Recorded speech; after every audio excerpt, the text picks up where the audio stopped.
बिना आगे नहीं बढ़ूंगा कि तुम पैर का अंगूठा क्यों हिला रहे थे। उस भिक्षु ने कहा, मैं हिला नहीं रहा था, मुझे याद भी नहीं था, मुझे पता भी नहीं था। तो बुद्ध ने कहा, तुम्हारा अंगूठा है और हिलता है और तुम्हें पता नहीं, तो तुम सोए हो या जागे हुए।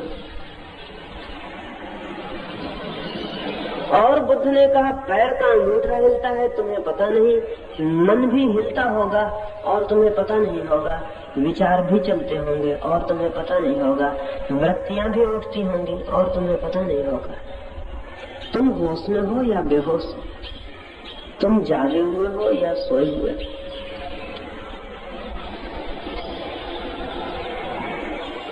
यदि हम गौर से देखें तो आंखें खुले होते हुए भी हम अपने को होश में नहीं कह सकते। हमारा मन क्या कर रहा है इस क्षण, वो भी हमें ठीक ठीक पता नहीं। अगर कभी 10 मिनट एकांत में बैठ जाएं, द्वार बंद कर लें और मन में जो चलता हो उसे कागज पर लिख लें, जो भी चलता हो ईमानदारी से, तो उस कागज को आप अपने प्रियजन को भी बताने के लिए राजी नहीं होंगे। मन में ऐसी बातें चलती हुई मालूम पड़ेंगी कि लगेगा क्या मैं पागल हूँ। ये बातें क्या हैं जो मन में चलती, खुद को भी विश्वास नहीं होगा कि ये मेरा ही मन है जिसमें ये सारी बातें चलती। लेकिन हम भीतर देखते ही नहीं, बाहर देखकर जी लेते हैं, मन में क्या चलता है पता भी नहीं चलता। और यही मन हमें सारी क्रियाओं में संलग्न करता है। इसी मन से क्रोध उठता है, इसी मन से लोभ उठता है, इसी मन से काम उठता है। इस मन के गहरे में न हम कभी झांकते हैं, न कभी इस मन के गहरे में जागते हैं। जो भी चलता है यंत्रवत, सोए सोए हम सब कर लेते हैं। अगर आपने कभी क्रोध किया हो तो शायद ही आप ये कह सकें कि मैंने क्रोध किया है। आपको यही कहना पड़ेगा, क्रोध आ गया। आज तक किसी आदमी ने क्रोध किया नहीं है, क्रोध सदा आया है। आप क्रोध के कर्ता नहीं हैं, आप सिर्फ क्रोध के विक्टिम हैं, शिकार हैं। आप पूरी जिंदगी स्मरण करें तो ये नहीं कह सकते कि मैंने एक बार क्रोध किया था। क्रोध में करने में आप मालिक नहीं थे। अगर मालिक होते तो आपने किया ही नहीं होता। कोई आदमी जान के गड्ढे में नहीं गिरता, गिर जाता है, ये दूसरी बात है। किसी आदमी ने जान के क्रोध भी नहीं किया है तो क्रोध हो जाता है, ये दूसरी बात है। क्रोध घटता है, क्रोध हम करते नहीं। तो हम सोए हुए आदमी हैं या जागे हुए।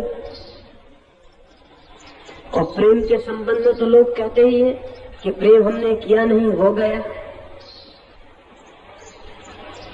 लेकिन इसका मतलब क्या होता है कि प्रेम हो गया? इसका मतलब ये होता है कि जैसे हवाएं चलती हैं और वृक्ष के पत्ते हिलते हैं, अवश्य परवश, जैसे आकाश में बादल आते हैं और हवाएं उन्हें जहां उड़ा के ले जाती हैं, चले जाते हैं दिवस। क्या वैसे ही हमारे भीतर भी चित्त में भावनाएं उठती हैं, प्रेम की, क्रोध की, घृणा की, और हम विवश होकर उनके साथ हिलते डोलते रहते हैं। हमारा कोई वश नहीं है, हम अपने मालिक नहीं। एक फकीर था यूनान में, गुरजीएफ, वो तो कहता था आदमी यंत्र है। वो ये मानता ही नहीं था कि सभी लोगों के भीतर आत्मा है। वो कहता था जो सोए हुए हैं उनके भीतर आत्मा मानने का कारण क्या है? जागृत कोई हो तो ही उसके भीतर आत्मा मानने का कारण है। अगर आत्मा है भी तो सोई हुई है। हमारा सारा व्यक्तित्व भी सोया हुआ है। न हमने कभी क्रोध किया है, न हमने प्रेम किया है। चीजें घटती रही हैं और हम उनके साथ हिलते रहे, डोलते रहे, यंत्रवत। जैसे किसी ने बटन दबा दी हो और बिजली जल गई, तो बिजली ये नहीं कह सकती कि मैं जल गई हूँ। वो यही कह सकती है जलना हो गया।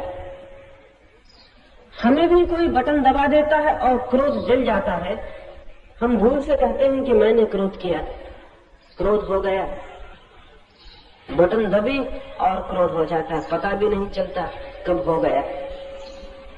हमारे सारे व्यक्तित्व का पूरा आधार ऐसा ही अनकॉन्शियस अचेतन है। इस अचेतन चित्त को लेकर कोई सत्य का साक्षात्कार नहीं कर सकता। सत्य के साक्षात्कार के लिए कॉन्शियस चेतन होश से भरा हुआ होना जरूरी है। इस होश के लिए ही तीसरा सूत्र आपसे कहना चाहता हूँ, जीवन की प्रत्येक क्रिया के प्रति जागरूक होना साधना का एकमात्र मार्ग है। जो भी हम करते हैं वो निद्रित न हो, जो भी हम करते हैं वो जागृत हो। बहुत कठिन है ये बात। अगर रास्ते पर आप चल रहे हैं और जागृत होकर चलने की कोशिश करें तो आपको पता चलेगा कितना कठिन।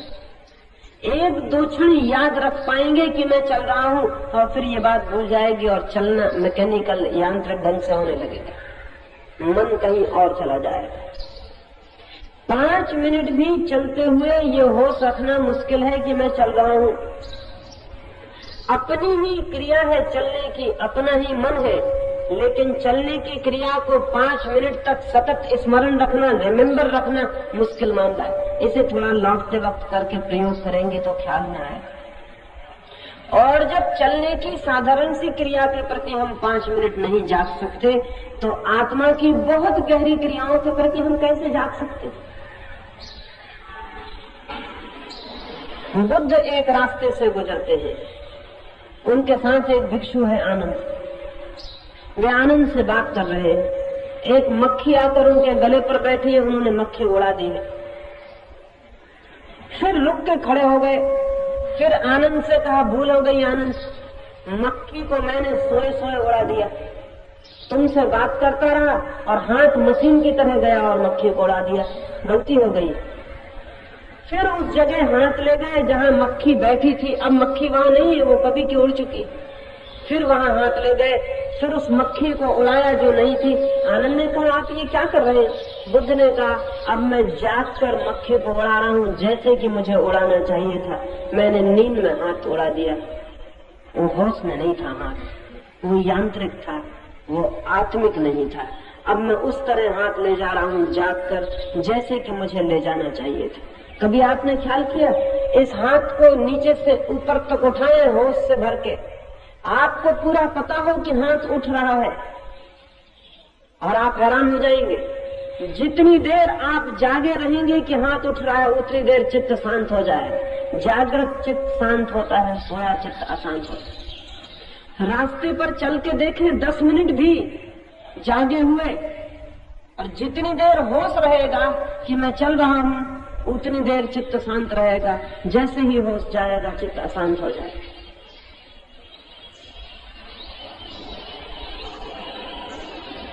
हमारी सामान्य क्रियाओं से शुरू करना जरूरी है साक्षी का भाव। चलते उठते, खाना खाते, सुनते, बोलते। अभी मैं बोल रहा हूँ और आप सुन रहे हैं। ये सुनना 2 तरह से हो सकता है, या तो सोए सोए आप सुन रहे हैं एक यंत्र की तरह, या आप जाग के सुन रहे हैं कि आपको पूरा पता है कि आप सुन रहे हैं, होश है पूरा कि आप सुन रहे हैं। अगर आप होश पूर्वक सुन रहे हैं तो सुनने में ही एक अद्भुत शांति आनी शुरू हो जाएगी जिसका आपको कोई पता नहीं। यही प्रयोग करके देखें। मुझे सुन रहे हैं, इस तरह सुने कि आपको पूरी तरह पता है कि आप सुन रहे हैं। सिर्फ कान पे चोट नहीं पड़ रही, पीछे मन पूरी तरह जाग कर सुन रहा है। मन साक्षी है कि सुनने की क्रिया हो रही है और मन एकदम शांत होने लगेगा, सुनने में भी शांत होने लगेगा। भोजन कर रहे हैं तो भोजन करें जाग कर, और जैसे ही जाग कर भोजन करेंगे, भोजन करने की क्रिया ही रह जाएगी, मन और कहीं नहीं जाएगा। जाग कर कोई भी काम होगा तो मन इधर उधर भागना बंद कर देगा। सोया हुआ मन भागता है, जागा हुआ मन नहीं भागता। जापान में एक फकीर था बोकोजू, वो लोगों को वृक्षों पर चढ़ने की कला सिखाता और वो ये कहता था कि वृक्षों पर चढ़ने की कला के साथ ही मैं जागने की कला भी सिखाता हूं। अब फकीर को वृक्षों पर चढ़ने की कला सिखाने से कोई प्रयोजन भी नहीं,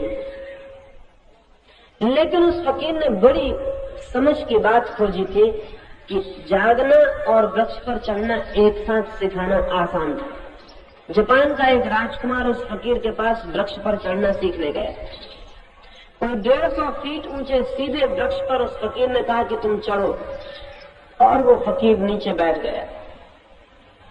राजकुमार जैसे जैसे ऊपर जाने लगा उसने नीचे लौट कर देखा, वैसे वैसे फकीर ने आंख बंद कर ली। राजकुमार 150 फीट ऊपर चढ़ गया, जहां से जरा भी चूक जाए तो प्राणों का खतरा है। तेज हवाएं हैं, वृक्ष कपता है, आखिरी शिखर तक जाके उसे वापस लौटना है। सांस लेने तक में डर लगता है और वो फकीर कुछ भी नहीं बोलता, चुपचाप नीचे बैठा है, न बताता है कैसे चढ़ो, न कहता है कि क्या करो। फिर वो वापस लौटना शुरू हुआ। जब कोई 15 फीट ऊपर रह गया तब वो फकीर छलांग लगा के खड़ा हो गया और उसने कहा सावधानी से उतरना, होश से उतरना। राजकुमार बहुत हैरान हुआ कि कैसा पागल, जब मैं 150 फीट ऊपर तब चुपचाप बैठा रहा और अब जब मैं 15 फीट कुल ऊंचाई पर रह गया हूँ, जहाँ से गिर भी जाऊं तो अब बहुत खतरा नहीं है। वहां इन सज्जन को होश आया है, चिल्ला रहे हैं कि सावधान, होशियारी से उतरना, बोधपूर्वक उतरना, गिर मत जाना। नीचे उतरा और उसने कहा मैं बहुत हैरान हूँ, जब मैं 150 फीट ऊपर था तब तुमने सावधानी के लिए नहीं कहा, और जब 15 फीट नीचे से केवल 15 फीट रह गया तब तुम चिल्लाने लगे। उस फकीर ने कहा जब तुम 150 फीट ऊपर थे तब तुम खुद ही सावधान थे, मुझे कुछ कहने की जरूरत न थी। खतरा इतना ज्यादा था कि तुम खुद ही जागे हुए रहे होगे, लेकिन जैसे जैसे तुम जमीन के करीब आने लगे मैंने देखा कि नींद ने पकड़ना तुम्हें शुरू कर दिया है, तुम्हारा होश खो रहा है। उस फकीर ने कहा जिंदगी भर का मेरा अनुभव है, लोग जमीन के पास आके गिर जाते हैं, ऊपर से कभी कोई नहीं गिरता। ऊपर इतना खतरा होता है कि आदमी जागा होता है।